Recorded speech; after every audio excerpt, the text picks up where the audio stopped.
Assalamualaikum warahmatullahi wabarakatuh. Perkenalkan kami dari kelompok 9 yang beranggotakan Muhammad Rizky Ragil Saputra, Diva Salsabila, dan Faizal Lutfia Safa akan menganalisis sumber daya lahan dan air di Subdas Mandang, Hulu Progo, wilayah Temanggung. Next. Tujuan analisis sumber daya lahan dan air adalah sebagai berikut. Next. Yang pertama, wilayah kajian. Subdas Mandang Hulu Progo merupakan bagian hulu dari Des Progo yang terletak di wilayah administrasi Kabupaten Temanggung. Subdas Mandang terletak di lembah antara dua gunung api, yaitu Gunung Merbabu dan Gunung Sumbing. Subdas Mandang memiliki luas sebesar 62,96 km persegi. Next, analisis sumber daya lahan. Terdapat peta satuan lahan, Subdas Manang-Hulu Progo ini memiliki beberapa morfo aransemen, di antaranya bukit, bukit sisa, lereng bawah, lembah antar bukit, lembah, lembah sungai, dan dataran kaki. Jenis material didominasi oleh bukit vulkanik, tuf, batu lempung, dan batu pasir. Secara morfologis, bagian besar wilayah Subdas Manang-Hulu Progo ini dibagi menjadi 6 klasifikasi topografi, di antaranya berbukit, berbukit curam, bergelombang, bergelombang agak curam, berombak agak curam, dan berombak landai. Next.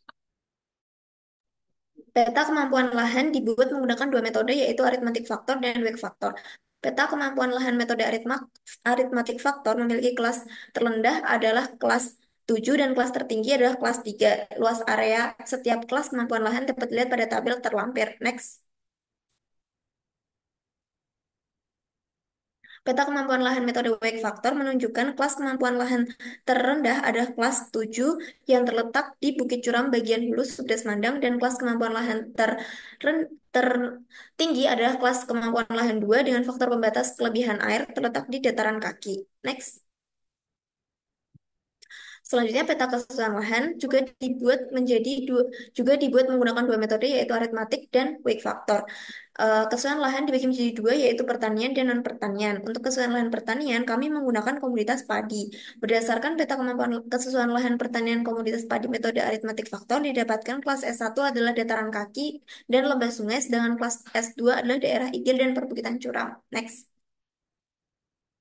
Kelas kemampuan komoditas padi metode Wake factor menunjukkan kelas tertinggi adalah S2W dengan faktor pembatas kelebihan air, dan kelas terendah adalah tidak sesuai faktor pembatas erosi di bagian igir. Next.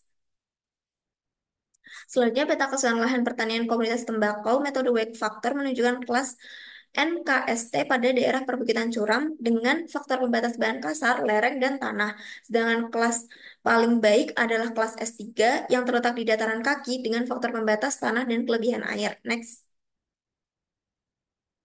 Selanjutnya, peta keseluruhan lahan pertanian komoditas tembakau metode aritmatik faktor dan kelas terbaik S2 dan kelas terburuk S3. Next.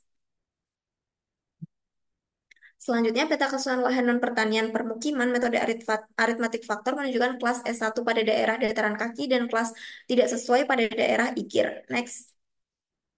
Metode wake factor juga menunjukkan hasil yang sama. Kelas yang lebih baik berada di dataran kaki dan yang buruk berada di igir. Next. Selanjutnya, kelas kemampuan lahan metode aritmatik faktor untuk ekowisata menunjukkan kelas S2 untuk daerah yang baik Bukit Sisa dan kelas yang buruk S3 di bagian Ikir. Next. Metode wake factor menunjukkan hasil kelas tidak sesuai pada daerah Ikir dan Bukit dengan faktor pembatas longsor, dan kelas S3 pada satuan lahan lembah dan dataran kaki dengan faktor pembatas penduduk dan tupan lahan pertanian. Next. Untuk timbangan penggunaan lahan pada Sudas Mandang, secara umum penggunaan lahan yang dibangun sudah sesuai dengan kemampuan dan kesesuaiannya. Tapi masih ada beberapa yang kurang sesuai. Misalnya di kelas N masih ada permukiman yang terbangun. Hal tersebut tentu tidak cocok secara ekologis. Ketidaksesuaian tersebut dapat mengakibatkan berbagai dampak negatif baik secara langsung maupun tidak langsung, seperti penurunan produktivitas lahan, erosi tanah, banjir, dan kerusakan lingkungan yang lainnya. Selain itu juga dapat menyebabkan konflik sosial dan ekonomi. Kemudian terdapat arahan penggunaan lahan di Subdas Mandang ini yang menjadi arahan penggunaan lahan pertanian dan non-pertanian. Terdapat kawasan kelas 1 sampai 4 yang sudah digunakan untuk penggunaan lahan pertanian, perkebunan, dan kegiatan ekonomi. Sedangkan kelas 5 sampai 8 cocok menjadi kawasan konservasi guna untuk melindungi lingkungan dan sumber daya alam dari kerusakan. Next.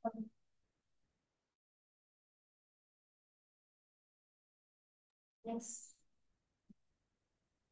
Oke, selanjutnya masuk ke analisis sumber daya air. Ini merupakan grafik neraca air Sudah Semandang Hulu Progo Kabupaten Temanggung dari tahun 1981 hingga 2023.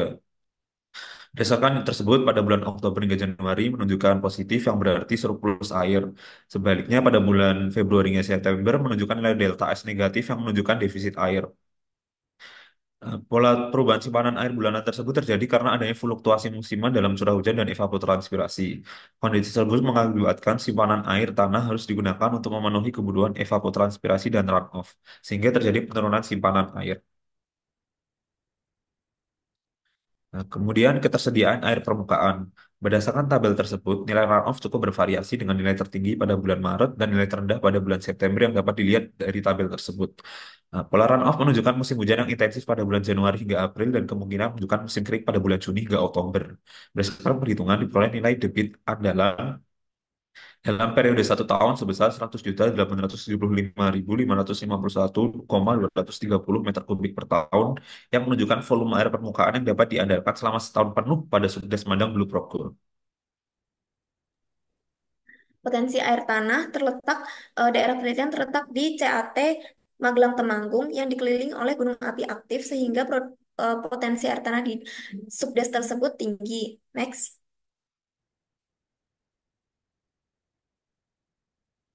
Peta imbuhan air tanah dibuat menggunakan parameter hujan efektif dan satuan litologi. Next. Berdasarkan hasil eh, peta distribusi spasial imbuhan air tanah di Subdes Mandang, didapatkan air tanah tertinggi terletak di Desa Ngropok, Goa Karamuni, Pendopong Wet, dan terendah di Desa Ngadirojo dan Sanggrahan. Next. Kebutuhan air dibagi menjadi dua, yaitu domestik dan non-domestik. Non-domestik yaitu peternakan, pertanian, industri. Next. Restoran, sekolah, hotel, fasilitas ibadah, dan perkantoran. Kebutuhan air domestik dan non-domestik ini diperoleh dari data BPS Kabupaten dalam angka dan diperoleh nilai kebutuhan air sebesar 2.223.676 meter kubik per tahun. Kemudian neraca air existing. Jika kita lihat dari tabel, terlihat ketersediaan air tanah sebesar 3.341.271 dan runoff sebesar 100.875.551 sehingga menghasilkan total sebesar 3.135.055.822.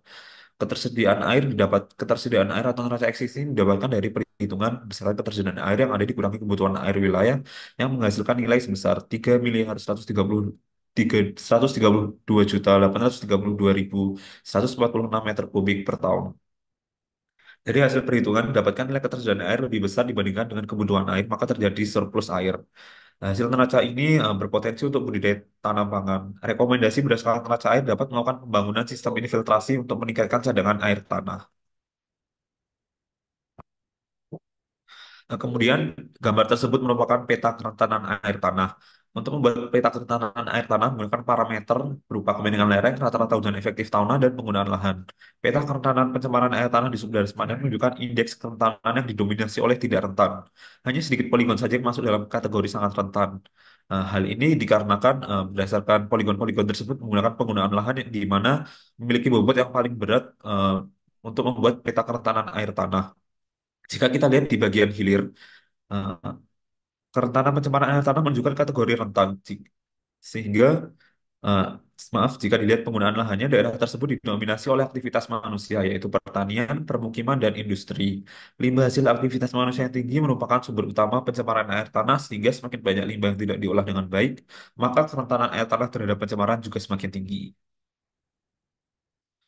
Nah, untuk itu kami dari kelompok 9 mengucapkan terima kasih dan mohon maaf apabila ada salah kata maupun yang lainnya.